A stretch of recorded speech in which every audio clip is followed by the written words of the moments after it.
Let's draw an excavator. First, draw its tracks.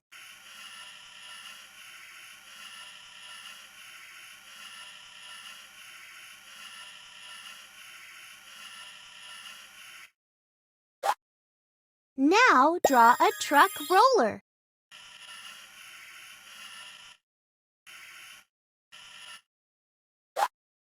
One more truck roller.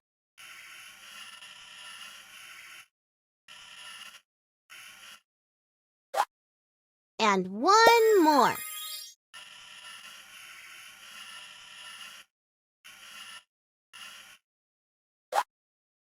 Perfect! Now draw a cab with a window.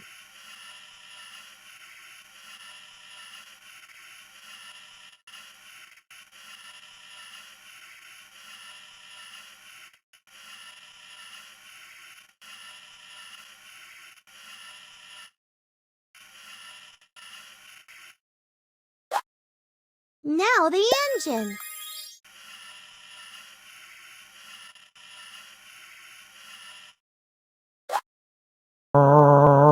Well done!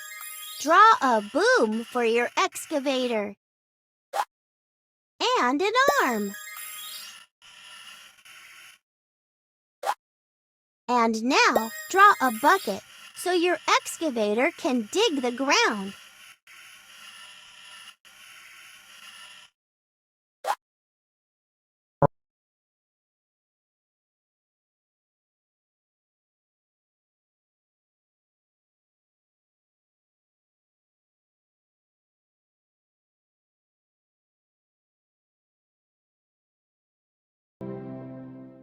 Great! What an excellent excavator! Check out how your excavator is digging with its bucket.